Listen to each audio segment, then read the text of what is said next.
जय श्री कृष्णा। आज रविवार के दिन आइए सुनते हैं सूर्य देव की महिमा। वैदिक और पौराणिक आख्यानों के अनुसार भगवान श्री सूर्य समस्त जीव जगत के आत्म स्वरूप हैं। यही अखिल सृष्टि के आदि कारण हैं। इन्हीं से सबकी उत्पत्ति हुई है। पौराणिक संदर्भ में सूर्यदेव की उत्पत्ति के अनेक प्रसंग प्राप्त होते हैं। यद्यपि उनमें वर्णित घटनाक्रमों में अंतर है, किंतु कई प्रसंग परस्पर मिलते जुलते हैं। सर्वाधिक प्रचलित मान्यता के अनुसार भगवान सूर्य महर्षि कश्यप के पुत्र हैं।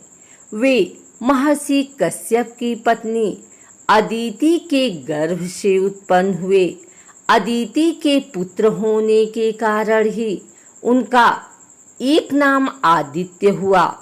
पैतृक नाम के आधार पर वे काश्यप प्रसिद्ध हुए। संक्षेप में यह कथा इस प्रकार है। एक बार दैत्य दानवों ने मिलकर देवताओं को पराजित कर दिया। देवता घोर संकट में पड़कर इधर उधर भटकने लगे। देवमाता अदिति इस हार से दुखी होकर भगवान सूर्य की उपासना करने लगी। भगवान सूर्य प्रसन्न होकर अदिति के समक्ष प्रकट हुए। उन्होंने अदिति से कहा, देवी, तुम चिंता का त्याग कर दो। मैं तुम्हारी इच्छा पूर्ण करूंगा तथा अपने 1000वें अंश से तुम्हारे उदर से प्रकट होकर तेरे पुत्रों की रक्षा करूंगा।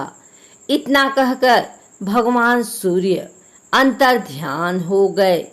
कुछ समय के उपरांत देवी अदिति गर्भवती हुई। संतान के प्रति मोह और मंगल कामना से अदिति अनेक प्रकार के व्रत उपवास करने लगी। महर्षि कश्यप ने कहा, अदिति, तुम गर्भवती हो। तुम्हें अपने शरीर को सुखी और पुष्ट रखना चाहिए, परंतु यह तुम्हारा कैसा विवेक है कि तुम व्रत उपवास के द्वारा अपने गर्भांड को ही नष्ट करने पर तुली हो। अदिति ने कहा, स्वामी, आप चिंता न करें। मेरे गर्भ साक्षात सूर्य शक्ति का प्रसाद है। यह सदा विनाशी है। समय आने पर अदिति के गर्भ से भगवान सूर्य का प्राकट्य हुआ और बाद में वे देवताओं के नायक बने। उन्होंने देव शत्रु असुरों का संहार किया। भगवान सूर्य के परिवार की विस्तृत कथा भविष्य पुराण, मत्स्य पुराण, पद्म पुराण, ब्रह्म पुराण, मार्कंडेय पुराण तथा सांब पुराण में वर्णित है। ब्रह्मा, विष्णु, महेश आदि देवगणों का बिना साधना एवं भगवत कृपा के प्रत्यक्ष दर्शन होना संभव नहीं है। शास्त्र की आज्ञा अनुसार केवल भावना के द्वारा ही ध्यान और समाधि में उनका अनुभव हो पाता है, किंतु भगवान सूर्य नित्य सबको प्रत्यक्ष दर्शन देते हैं। इसलिए प्रत्यक्ष देव भगवान सूर्य की नित्य उपासना करनी चाहिए। वैदिक सूक्तों, पुराणों तथा आगमादि ग्रंथों में भगवान सूर्य की नित्य आराधना का निर्देश है।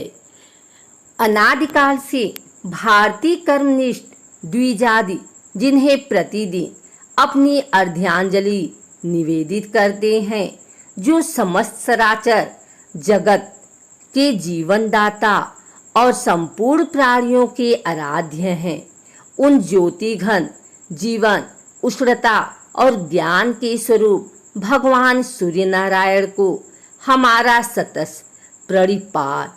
दृश्य सूर्यमंडल उनका एक स्थूल निवास है। विश्व में कोटि कोटि सूर्यमंडल हैं।